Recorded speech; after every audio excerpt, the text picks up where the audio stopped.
The Galactic Council chamber was the largest room Danny Cole had ever seen.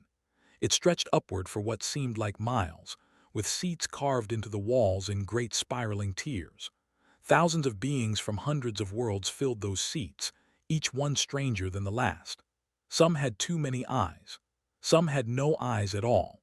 Some floated in tanks of liquid or hovered on platforms designed for bodies that could not survive in standard atmosphere. Danny stood at the back of the chamber, leaning against a smooth pillar that hummed with some kind of energy he did not understand. He was a simple man from a small town in Ohio, though his life had taken him far from those cornfields. 20 years in the military, another 10 working security for the first human ships to leave the solar system. Now he served as Earth's unofficial liaison to the Galactic Council, a job that mostly involved standing around and watching aliens argue about trade routes. Today was different. Today, they had returned from their expedition to Earth. Ambassador Al stood at the center of the chamber, his massive body catching the light from a dozen different suns that filtered through the crystalline ceiling. His wings, usually folded flat against his back, were spread wide in a display of pride. Each wing shimmered with colors that shifted like oil on water. "Fellow members of the Council," Al announced, his voice translated into 100 languages simultaneously by the chamber's systems. "The Expedition Corps has achieved what many believed impossible. We have landed on the death world known as Earth. We have faced its legendary predators, and we have returned alive." Murmurs spread through the chamber like waves across a pond. Danny watched the reactions with quiet interest. Fear, mostly. Earth had a reputation in the galaxy, and not a good one. The surveys conducted centuries ago had classified it as a Class 12 death world, one of the most dangerous planets capable of supporting life. Most species avoided it entirely. Raised one of his 4 arms, and a holographic display appeared in the center of the chamber. It showed footage from the expedition, recorded through the compound eyes of soldiers. Dense forests filled the screen, trees taller than most buildings on alien worlds. The expedition moved through the undergrowth in tight formation, weapons drawn. "We encountered numerous hostile life forms," Al narrated. "Wolves, pack hunters with teeth designed for tearing flesh. We lost 1 soldier to their coordinated attack before driving them off." The footage shifted. A massive brown shape burst from the trees, all muscle and fur and claws. A bear Danny recognized. It looked angry, probably had cubs nearby. "This creature stood 3 meters tall when it rose on its hind legs," Al continued. "It killed 2 of our soldiers before we brought it down with concentrated plasma fire." More footage followed. Great cats stalking through tall grass, venomous snakes striking at armored boots, swarms of insects that seemed to move with a single mind. They had clearly landed in some kind of wilderness preserve, far from human civilization. 10 soldiers began this expedition," Al said, his voice swelling with pride. 7 returned. We are the first species in galactic history to survive the predators of Earth and live to tell the tale." The chamber erupted in applause, or what passed for applause among beings with tentacles and flippers and energy fields instead of hands. Basked in the attention, his wings fluttering with pleasure. Danny could not help himself. He laughed.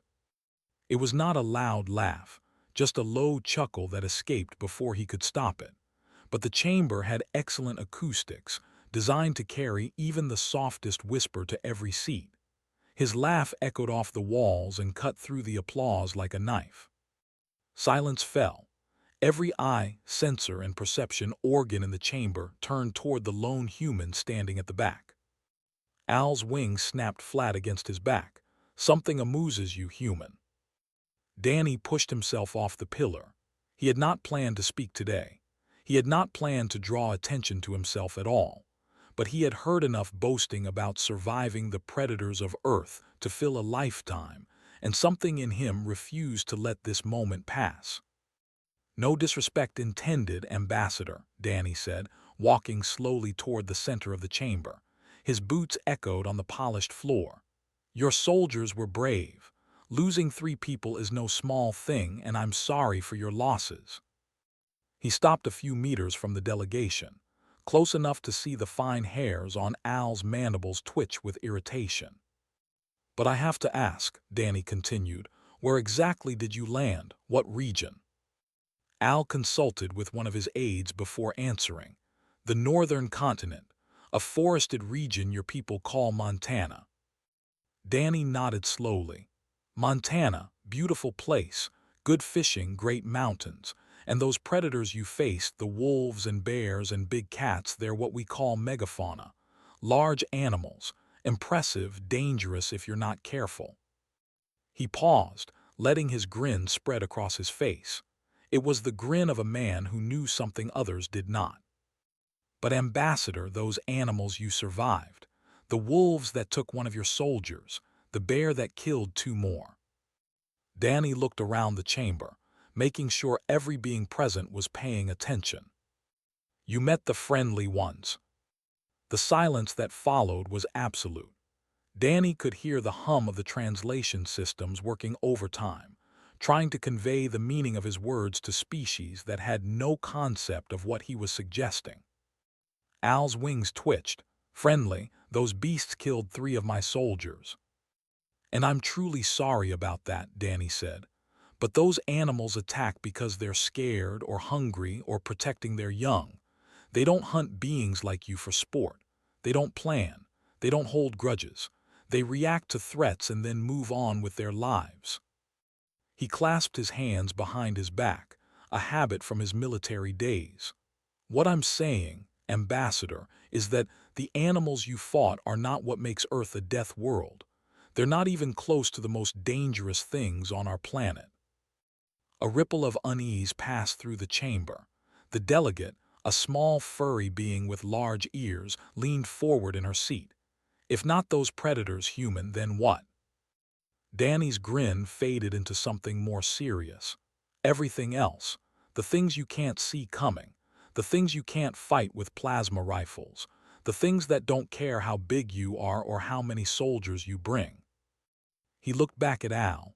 "You survived Earth's large predators, Ambassador. Congratulations. But you were only on my planet for what, 3 days? 4?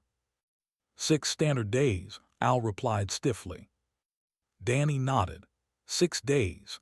And you stayed in your environmental suits the whole time, filtered your air, sterilized your water, kept your skin covered. "Standard protocols for hostile environments." "Smart protocols," Danny agreed. "They probably saved your lives. Because if you had taken off those suits, if you had breathed our air directly or drunk our water, or let our sunlight touch your skin without protection, you might have met some of Earth's less friendly residents." He turned to address the wider chamber. "With the Council's permission, I'd like to give a brief presentation. Call it an educational supplement to the Ambassador's report." The chamber moderator, a gelatinous being named Prex, wobbled in consideration. "The Council recognizes human liaison Cole. You may present." Danny pulled out his personal and connected it to the chamber's display system. The holographic screen that had shown soldiers fighting bears flickered and changed. A new image appeared, something so small it was barely visible even when thousands of times. "This," Danny said quietly, "is what we call a mosquito. Let me tell you about the real predators of Earth." The image floating in the center of the Galactic Council chamber looked almost harmless. A tiny insect, until it filled the display like some kind of alien spacecraft. It had a long, needle-like mouthpart and delicate wings that seemed too thin to carry even its small body. Danny Cole stood beneath the image, his hands still clasped behind his back. Every being in the chamber was watching him now, their attention pulled away from the delegation and their tailies of fighting bears. "This is a mosquito," Danny explained. "It weighs about 2.5 milligrams. That's lighter than a small seed. You could fit 1,000 of them in the palm of your hand if you were foolish enough to try." He tapped his, and statistics appeared alongside the image. Numbers so large they seemed like errors in the translation system. Throughout human history, this creature has killed more of my species than every war we have ever fought. Combined, we're talking hundreds of millions of deaths, possibly billions. It carries diseases with names like malaria, dengue fever, yellow fever, and these diseases have shaped the course of human civilization. They have decided which armies won battles, which empires rose and fell, which regions of our planet remained uninhabited for thousands of years. The chamber was silent. Danny could see confusion on many faces. How could something so small be more dangerous than the massive predators that had fought? But the mosquito is just the delivery system, Danny continued. The real killers are even smaller. He changed the image. Now the display showed something that barely qualified as a life form at all. A microscopic structure, all geometric shapes and protein spikes. This is a virus. It's not even technically alive by most definitions. It's just a piece of genetic code wrapped in a shell, drifting through the environment until it finds a host. Then it hijacks the host's cells, forces them to make copies of itself, and spreads to the next victim. Danny pulled up more images. Different shapes, different structures, but all equally tiny and equally terrifying once you understood what they could do. Smallpox killed an estimated 300 million humans in the 20th century alone. The 1918 influenza pandemic killed somewhere between 50 and 100 million people in just 2 years. That's more deaths than your entire population, ambassador, caused by something you cannot see without specialized equipment. Al's wings had pressed so flat against his back that they almost disappeared. His mandibles clicked nervously. Danny was not finished. He showed them bacteria next. Single-celled organisms that lived everywhere on Earth, in the soil, in the water, in the air, inside every living creature on the planet. Most bacteria are harmless, Danny said. Some are even helpful, but others can kill you in ways that would make your worst nightmares seem pleasant. Necrotizing fasciitis, what we call flesh-eating bacteria, can destroy muscle and skin tissue faster than our doctors can cut it away. Victims can lose limbs within hours. Cholera can drain all the fluid from your body through constant diarrhea until you die of dehydration. Tuberculosis slowly destroys your lungs over months or years, making every breath a struggle. The delegate had covered her face with her small paws. Several other beings had turned away from the display entirely.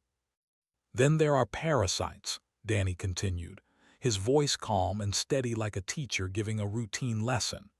Creatures that live inside other creatures, feeding off them, sometimes controlling their behavior. He showed them tapeworms, segmented horrors that could grow meters long inside a host's intestines.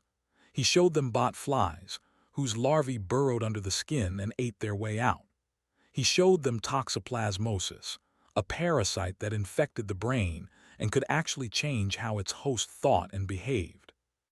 There's a reason we call Earth a death world, Danny said. It's not because of the big animals. Those are honestly the easy part.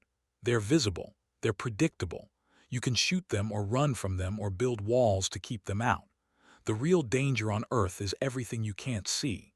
The things that float in our air, swim in our water, crawl through our soil, and live inside every single organism on the planet. He pulled up one final image. This one was not even a living thing. It was a protein, a twisted chain of molecules that looked almost like a piece of abstract art. This is a prion, Danny said. It's not alive. It has no DNA. It cannot reproduce on its own. It's just a protein that has folded itself into the wrong shape. He let that sink in for a moment. If one of these gets into your brain, it convinces normal proteins to fold themselves wrong too. Slowly, over months or years, it turns your brain into something that looks like a sponge, full of holes. Your memories disappear, your personality changes. You lose the ability to move, to speak, to think. And there is no cure, there is no treatment. We cannot kill prions because they were never alive in the first place. Heat doesn't destroy them. radiation doesn't destroy them. They just keep spreading until there's nothing left. The chamber had grown very quiet. Danny looked around at the assembled species, each one representing a world with its own dangers and challenges. None of them, he suspected, had ever faced anything like what Earth threw at its inhabitants every single day. "Your expedition wore environmental suits," Danny said, turning back to Al. "You filtered your air and sterilized your water. That protected you from most of what I've described. But if you had stayed longer, if you had relaxed your protocols even a little, you would have discovered why humans evolved the immune systems we did." He tapped his again, bringing up a new set of data. The average human body contains approximately 38 trillion bacteria. That's more bacterial cells than human cells. We carry viruses in our DNA, remnants of infections from millions of years ago that have become part of our genetic code. We have evolved alongside every disease, every parasite, every microscopic horror on our planet. Our immune systems are constantly fighting battles that make your expedition look like a peaceful stroll. Counselor, the ancient cephalopod who had served on the council longer than most species had possessed, raised a tentacle. His skin shifted through colors that the translation systems interpreted as deep concern. "Human Cole," said slowly, "why are you telling us this? Is this a warning, a threat?" Danny shook his head. "Neither, Counselor. I'm telling you this because the ambassador claimed his people survived Earth's predators. I wanted the Council to understand what that claim actually means." He looked back at the delegation. Had not moved, but his aides were huddled together, speaking in rapid clicks and whistles that the translation system struggled to follow. "You survived 6 days on Earth," Danny said, not unkindly. "You fought some large animals and lost 3 soldiers. That's a genuine achievement, and I don't want to take that away from you. But you didn't survive Earth's predators. You avoided them. The real predators, the ones that have killed more humans than any war or any beast, never even knew you were there." He paused, considering his next words carefully. "And honestly, that's probably for the best. Because if Earth's microscopic life forms ever decided to target your species specifically, if they adapted to bypass your immune systems the way they've adapted to fight ours, there would be nothing you could do to stop them. No plasma rifles, no environmental suits, no ship fast enough to outrun an infection." Danny turned off his, and the horrifying images disappeared from the display. The chamber lights returned to normal, soft and warm, and completely failing to dispel the chill that had settled over the assembled delegates. "The ambassador is right about one thing, though," Danny said. "Earth is a death world. It's been trying to kill everything that lives on it for 4 billion years. But that raises an interesting question, doesn't it?" He looked around the chamber once more. "If Earth is so deadly, if everything on our planet is designed to kill, how did humans survive long enough to build ships and join you out here among the stars?" The question hung in the air. Danny let it linger. "That's the real story, Counselor. That's what you should be asking about. Not what predators we survived, but what we had to become in order to survive them." He smiled, but there was something old and tired in his eyes. The look of a man who knew exactly what his species was capable of, and had made peace with it long ago. "Would you like me to explain?" The Galactic Council chamber seemed smaller now. Not physically, of course. The vast space still stretched upward toward its crystalline ceiling, and thousands of beings still filled the tiered seats. But something had changed in the atmosphere. The delegates leaned forward in their seats, drawn toward the lone human standing at the center of the room. Danny Cole waited for an answer to his question. He had offered to explain how humans had survived their death world. Now he watched the council debate whether they wanted to hear that explanation. Counselor's skin rippled through shades of purple and blue, colors that the translation systems identified as curiosity mixed with caution. The ancient cephalopod extended a tentacle toward Danny in what might have been a gesture of permission. Speak, human Cole. The council would hear your explanation. Danny nodded his thanks. He did not reach for his this time. What he had to say did not need images or statistics. It just needed truth. Humans are not the strongest species on Earth, he began. We're not the fastest. We don't have the best senses. A wolf can hear things we can't. An eagle can see details from distances that would look like nothing but blur to us. A bear can smell food from miles away. In almost every physical category, there's some animal on our planet that does it better than we do. He started walking slowly around the speaker's circle, an old habit from briefings during his military years. Movement helped him think. Movement helped him remember. We don't have armor or shells. Our skin is soft and tears easily. We don't have claws or fangs worth mentioning. Our bodies are born helpless and stay that way for years. By every logical measure, humans should have gone extinct millions of years ago. We should have been just another failed experiment on a planet full of them. Danny stopped walking and turned to face the assembly directly. But we didn't go extinct. We thrived. And we did it by becoming the most efficient killing machine our planet has ever produced. The words hung in the air. Several delegates shifted uncomfortably in their seats. Ambassador Al's wings twitched, though he remained silent. I know how that sounds, Danny continued. Believe me, I've thought about it a lot, but it's the truth. Humans evolved to be persistence predators. Do you know what that means? He looked around the chamber, reading confusion on most faces. Most predators on Earth are ambush hunters or sprint hunters. They hide, they wait, they attack with sudden, overwhelming force. If the attack doesn't work, they give up and try again later. That's how your species hunts, isn't it, Ambassador? Quick strikes, maximum damage, then retreat to conserve energy. Al clicked his mandibles in acknowledgement. That is accurate. Danny nodded. It's a good strategy. It works for millions of species across the galaxy. But humans develop something different. We can't outrun most animals on our planet. We can't overpower them in a straight fight. So instead, we learn to follow them. He resumed his slow walk around the circle. A human in decent physical condition can walk for days without stopping. Not run, just walk. Steady pace, hour after hour, day after day. We sweat to regulate our body temperature, which means we don't overheat the way furred or feathered animals do. And we can carry water with us, so we don't need to stop at streams or lakes. Danny paused again, letting the implications sink in. Picture this. You're an antelope on the ancient African plains. A human starts following you. You run, easily outpacing this slow, awkward predator. You stop to rest, to drink, to eat. But the human keeps coming. You run again. The human keeps coming. Hours pass. You're tired now, overheating, desperate for water. But every time you try to stop, there's that human still walking, still following, never speeding up, never slowing down, just coming. The chamber was absolutely silent. Eventually, you can't run anymore. Your body gives out. And the human who has been walking this whole time just walks up to you and kills you. No dramatic chase. No ambush.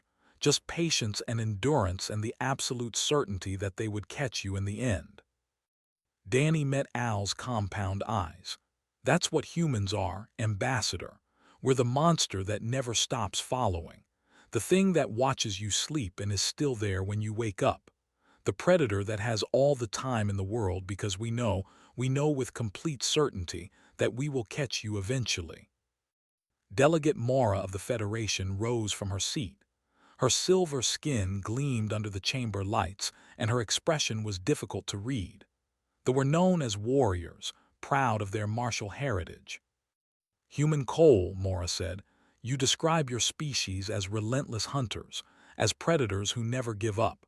These are qualities my people respect, but they are also qualities we fear in our enemies. Should we fear humanity?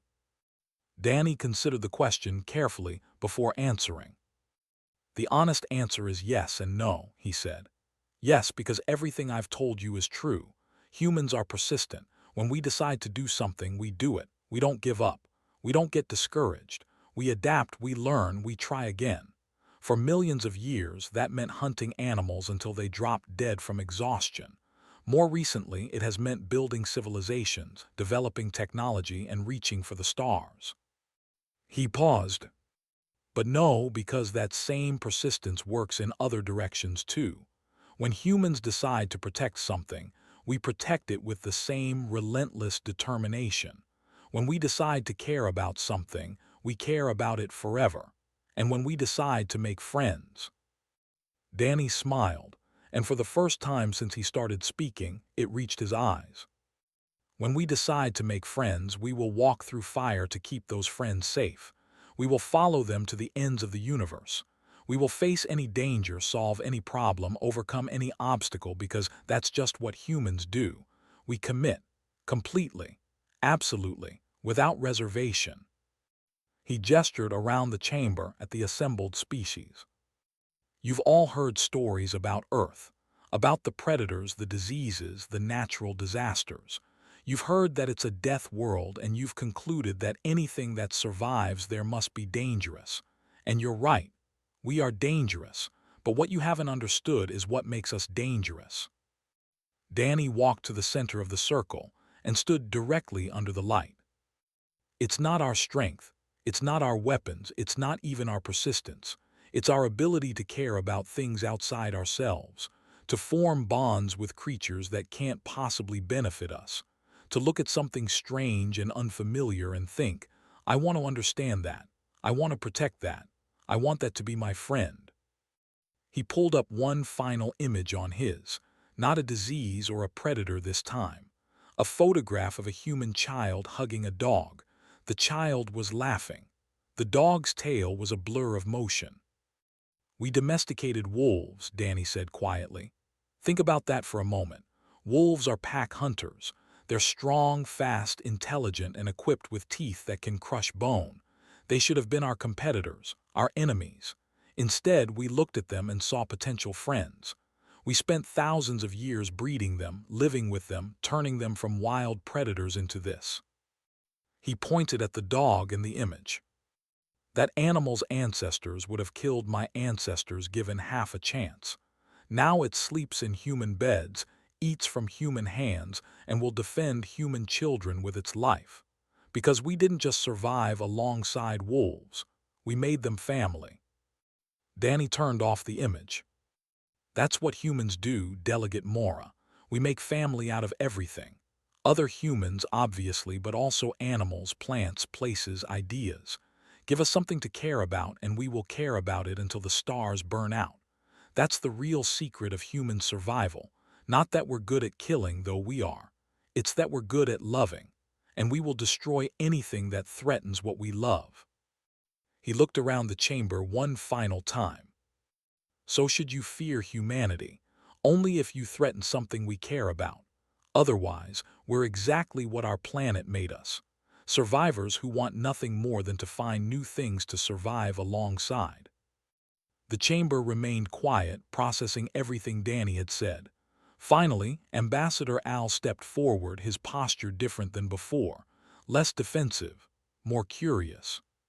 Human Cole, the said slowly, you paint a complicated picture of your species. Danny laughed softly. We're a complicated species, Ambassador. Death world survivors usually are. The atmosphere in the Galactic Council chamber had shifted over the past hour. What had begun as a celebration of bravery had transformed into something else entirely. The assembled delegates no longer looked at the human liaison with simple curiosity or mild dismissal. Now they watched Danny Cole the way prey animals watch a predator that has not yet decided whether to attack. Danny noticed the change.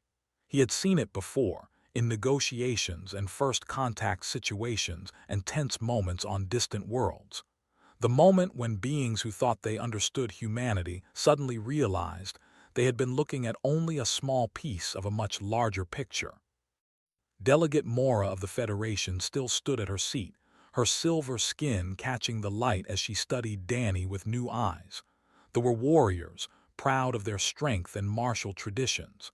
They did not frighten easily, but something in Danny's words had given her pause. "Human Cole," Mora said, her voice carrying across the chamber, "you have described your species as predators who became protectors, hunters who learned to love, but these are just words. How do we know they represent truth and not merely clever diplomacy?"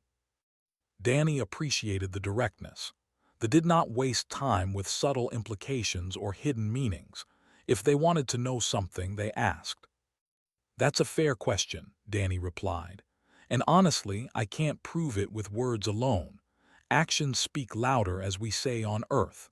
But I can tell you some stories if the Council is willing to listen." Counselor waved a tentacle. "We have time, Human Cole, speak." Danny nodded and gathered his thoughts. He had not planned to share these stories today, but perhaps they would help the Council understand what he was trying to explain. About 30 years ago, before we had faster-than-light travel, one of our early colony ships got into trouble near a red dwarf star.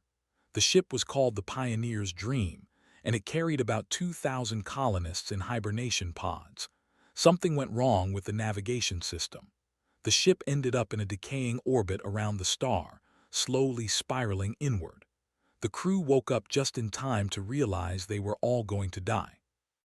Danny paused, remembering the reports he had read about the incident. They had maybe 6 months before the heat became unsurvivable. No way to fix the navigation system. No way to escape. 2,000 people, including 300 children, trapped on a dying ship. The chamber was quiet. Even the species who did not share human emotional responses could sense the weight of the story. Back on Earth, we received their distress signal. We didn't have a ship that could reach them in time. We didn't have the technology to save them from that distance. Every rational calculation said those people were already dead, and any rescue attempt would just waste resources and risk more lives. Danny smiled slightly. Humans aren't very good at rational calculations when people need saving. Within a week, 3 different organizations had started building rescue ships, not modifying existing ships, building new ones from scratch. Engineers worked around the clock. Factories retooled their entire production lines. Volunteers lined up by the thousands, offering to crew the rescue mission even though the odds of survival were terrible. He looked around the chamber. It took 4 months to build those ships. 4 months of the entire planet working toward a single goal. And when the rescue fleet launched, it carried enough people and supplies to save not just the colonists, but anyone else they might encounter along the way. Because that's how humans think. If we're going to save someone, we might as well save everyone. Danny's expression grew more serious. The rescue fleet reached the Pioneer's Dream with 3 weeks to spare. They evacuated every single colonist. Not one person was left behind. And when the rescue ships came home, they were greeted by crowds that stretched for miles. Not because the colonists were famous or important. Most of them were ordinary people, farmers and teachers and engineers. The crowds came because humans had refused to let strangers die alone in the dark, and that was worth celebrating. Delegate Mora had returned to her seat, but she leaned forward with obvious interest. "This story illustrates compassion, Human Cole, but compassion is not the same as the predatory nature you described earlier." Danny nodded. "You're right. Let me tell you another story then. This one is older, from before we even had space travel." He walked slowly around the speaker's circle again, gathering his thoughts. "There was a war on our planet, one of the largest in our history. 2 groups of nations fighting over territory and ideology and all the things that nations fight about. One side had developed a new weapon, something terrible. They used it on 2 cities, killing hundreds of thousands of people in an instant." The chamber stirred uneasily. Weapons of mass destruction were not unknown to the galactic community, but they were rarely discussed openly. After the war ended, the nation that had used this weapon faced a choice. They had proven they could destroy cities with a single bomb. They could have used that power to conquer their enemies completely, to dominate the entire planet. No one could have stopped them. Danny stopped walking. Instead, they helped rebuild the nations they had defeated. They sent food, medicine, engineers, teachers. They spent fortunes helping their former enemies become prosperous and independent again. Within a few decades, those defeated nations had become some of their closest allies and trading partners. He looked directly at Delegate Mora. That's what I mean when I talk about human nature. Yes, we're predators. Yes, we can destroy. We're very, very good at destroying. But we're also capable of looking at a defeated enemy and choosing to make them into a friend instead. We do the math, we calculate the strategic advantages, and then we throw all of that away because helping someone feels better than hurting them. A new voice entered the conversation.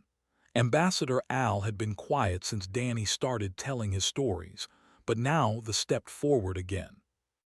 Human Cole, Al said slowly, I must confess that I came to this council meeting expecting something very different. I expected to celebrate my people's achievement and perhaps receive some acknowledgement from the council for our bravery. His wings rippled with colors that might have indicated embarrassment. Instead, I have learned that my expedition barely scratched the surface of your world's dangers. I have learned that the predators we faced were, as you said, the friendly ones. And I have learned that the species we thought we understood is far more complex than any of our studies suggested. Danny waited, sensing that the ambassador had more to say. My question, Al continued, is why you have shared all of this. You could have let my boast stand unchallenged. You could have allowed the council to continue believing that Earth is merely a dangerous world full of large animals. Instead, you have revealed the true nature of your planet and your people. Why? Danny considered the question carefully. It deserved an honest answer. Because eventually, someone was going to find out, he said. Humanity has been observing this council for decades. We've been learning about you, studying your species, trying to understand how galactic civilization works. And during all that time, we've been afraid. The admission surprised the chamber. Several delegates exchanged glances. We've been afraid that you would fear us, Danny continued. That when you learned what we really are, what our planet really is, you would see us as a threat. That you would try to contain us or destroy us or quarantine Earth forever. He spread his hands in a gesture of openness. So we've been hiding, downplaying our nature, letting stories about bears and wolves dominate the narrative because those stories are less frightening than the truth. But hiding isn't sustainable. Eventually, someone would land on Earth and stay long enough to learn what we're really dealing with. Eventually, someone would encounter a human in a genuine survival situation and witness what we're capable of. Danny looked around the chamber at the thousands of alien faces. I decided it was better for that truth to come out in a controlled setting, in a place where I could explain, where I could provide context, where I could show you both sides of what humanity is. Yes, we're Death World survivors. Yes, we're predators. But we're also the species that turned wolves into pets and enemies into friends. We're the species that will cross the galaxy to save strangers. We're the species that looks at something terrifying and thinks, I wonder if I could make friends with that. He smiled. That's why I'm telling you all of this, Ambassador, because humanity is tired of hiding. We're ready to be part of this council, part of this community, part of this great galactic civilization. But we want to join as ourselves, not as some sanitized version that will fall apart the moment you learn the truth. The chamber fell silent again, but this time the silence felt different, less fearful, more thoughtful. Counselor spoke first. Human Cole, in 3,000 years on this council, I have heard many species introduce themselves, some with threats, some with gifts, some with grand speeches about their accomplishments and power. You are the first to introduce your species with a confession of fear and a request for understanding. The ancient cephalopod's skin shifted through colors that the translation systems could not fully interpret. I find that I am intrigued by your species. I would like to learn more. Danny felt something loosen in his chest. Hope, perhaps, or relief. Then let me tell you about humanity's real superpower, Counselor. It's not our persistence or our adaptability or even our capacity for violence. It's something much simpler than that. His tentacles curled with interest. And what would that be? Danny grinned, and this time the expression held genuine warmth. We're really, really good at making friends. The Galactic Council chamber felt different now. The lights had not changed. The architecture remained the same vast spiraling space it had always been. But something in the room had shifted, something invisible but real. Danny Cole could feel it in the way the delegates looked at him, in the quality of their attention, in the subtle relaxation of postures that had been tense with fear. Counselor had asked to learn more. That simple statement, from a being who had seen civilizations rise and fall over 3,000 years, carried more weight than any formal declaration could have. Danny took a deep breath. He had come to this meeting as a quiet observer, content to watch from the shadows while they claimed their moment of glory. Now he stood at the center of the most important room in the galaxy, trying to explain his entire species to beings who had every reason to fear them. You asked about humanity's ability to make friends, Danny said, addressing Counselor directly. It sounds like a small thing, doesn't it? Making friends, something children do, something that requires no special skill or strength. He began walking again, the slow, measured pace that helped him think. But consider what friendship actually requires. It requires trust, which means making yourself vulnerable to another being. It requires empathy, which means understanding emotions and experiences that are not your own. It requires patience, because real friendship isn't built in a day. And it requires choice, because friendship cannot be forced or demanded. Danny gestured around the chamber. Every species in this room evolved on a different world, under different conditions, facing different challenges. You developed different ways of thinking, different values, different social structures. Some of you evolved as pack hunters, some as solitary predators, some as prey species who learned to band together for protection. Each evolutionary path shaped how you relate to others. He stopped in front of the delegation. Ambassador Al, your species evolved from ambush predators. You're naturally suspicious of strangers, quick to perceive threats, prone to defensive reactions. That's not a flaw. It's how your ancestors survived. But it also means forming bonds with unfamiliar beings doesn't come easily to you. Al's wings rustled slightly. You are not wrong, Human Cole. Danny moved on to where the delegates sat. Delegate Mora, your species values strength and honor. You form bonds through competition and combat, proving your worth before trust can develop. Again, not a flaw, just a different path. Mora inclined her head in acknowledgement. Danny returned to the center of the circle. Humans evolved differently. We evolved to form bonds quickly, broadly, and intensely. We had to. Our survival depended on cooperation, and cooperation required the ability to look at a stranger and see a potential ally. We evolved to empathize with things that didn't even share our species. We evolved to care about things that couldn't possibly care about us in return. He pulled up one last image on his. This one showed a human astronaut on an early space station, cradling a small plant in a container. The astronaut was smiling at the plant as if it were a beloved pet. This is from one of our first long-duration space missions, Danny explained. The astronauts were testing whether plants could survive in microgravity. It was supposed to be a purely scientific experiment, but the crew started talking to the plants, nomming them, taking photographs with them. When one of the plants died, the crew members reported feeling genuine grief. He let that sink in. We form emotional bonds with plants, with rocks that look like faces, with robots, with fictional characters in stories, with anything and everything that triggers our social instincts. It's not a weakness. It's how we survived a death world. By caring about everything, we created networks of connection that no individual predator could break. Counselor spoke again, his voice thoughtful. You suggest that this capacity for bonding is humanity's greatest strength, but it could also be a vulnerability. If you care about everything, you can be hurt through everything. Danny nodded. That's true, and we have been hurt many times. We've trusted species who betrayed that trust. We've cared about things that were taken from us. We've opened our hearts to strangers who turned out to be enemies. He smiled sadly. But here's the thing, counselor. Every time we've been hurt, we've gotten back up.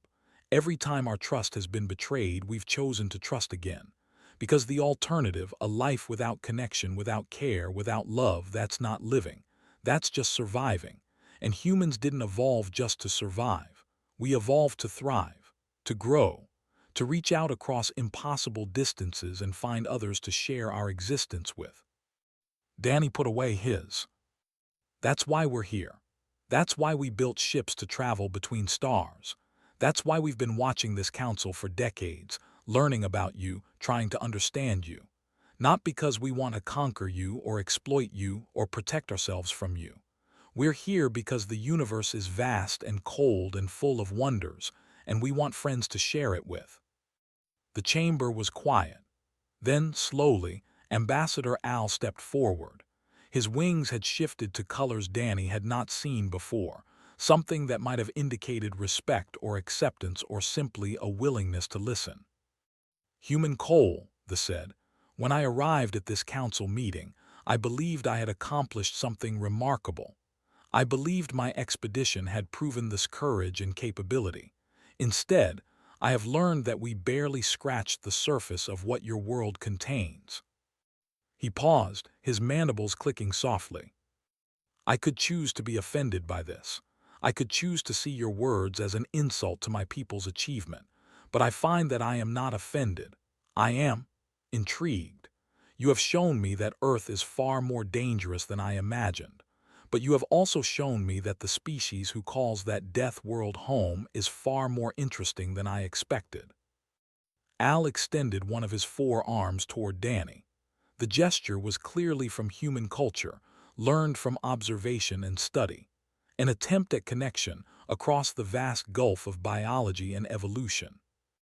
I believe, Al said carefully, that I would like to know more about your world, not just the predators and the diseases, but the people, the history, the stories you tell yourselves about who you are. Danny felt his throat tighten. This was what he had hoped for. This was why he had spoken today, risking misunderstanding and fear for the chance of genuine connection. He reached out and grasped Al's arm in the human fashion. I would like that too, Ambassador. And I promise you there's a lot more to learn. The predators are just the beginning. Wait until you hear about our art, our music, our food, our terrible jokes.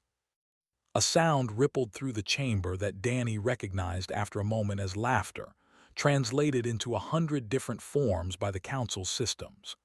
Different species laughed in different ways, clicks and whistles and bubbles and flashes of light, but the meaning was the same. The tension had broken. Delegate Mara stood again. Human Cole, the Federation extends a formal invitation for humanity to attend our next Warrior Games as honored guests. We would see your persistence predators compete against our champions. Danny grinned. We'd be honored, Delegate. Fair warning, though. Humans are terrible losers. We'll keep coming back until we win. More laughter, warmer this time. Other species began calling out their own invitations. Cultural exchanges, scientific collaborations, trade discussions, the seeds of connection planted in soil that had been prepared by honesty and vulnerability. Counselor observed it all with ancient eyes that had seen countless species rise and fall. When the initial excitement had settled, he spoke once more. Human Cole, on behalf of the Council, I formally invite Earth to submit an application for full membership. The process will take time. There will be debates and objections and bureaucratic obstacles.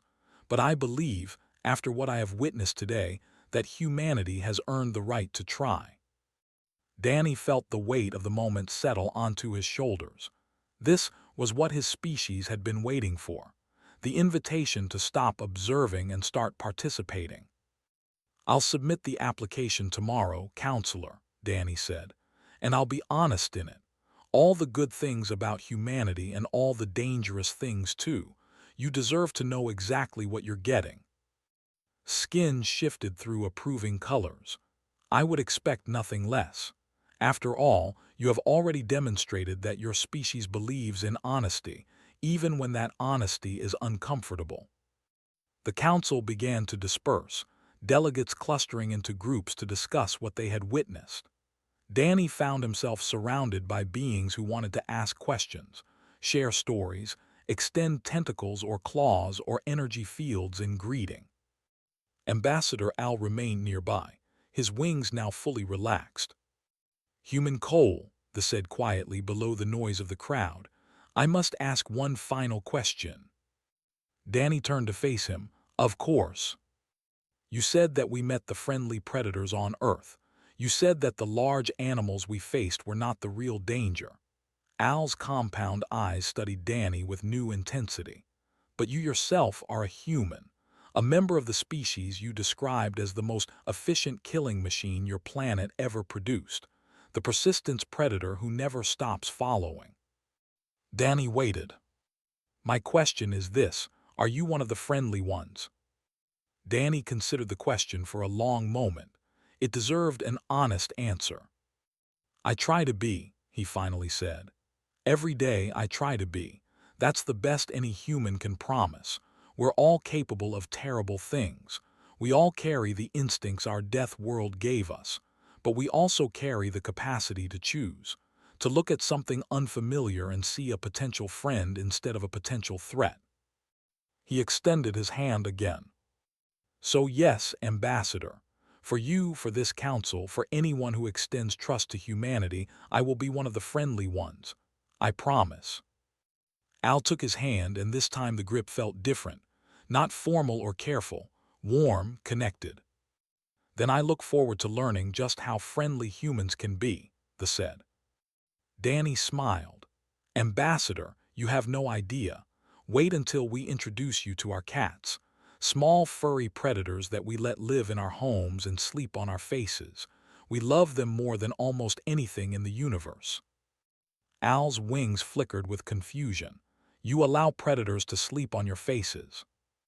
Danny laughed and put his arm around the ambassador's shoulder, guiding him toward the exit. "Let me tell you about the time a cat named Whiskers saved her owner from a house fire. It's a great story, very human. You're going to love it." They walked out of the council chamber together, predator and prey species, death world survivor and cautious explorer, two beings who had found something unexpected in each other. The beginning of a friendship. And somewhere in the back of his mind, Danny made a note to tell his superiors that the mission had been a success. Humanity had finally introduced itself to the galaxy. Not with weapons or demands or displays of power. With honesty, with vulnerability, with an invitation to become friends. It was, Danny reflected, the most human introduction possible. And somehow, against all odds, it had worked. The galaxy would never be quite the same again.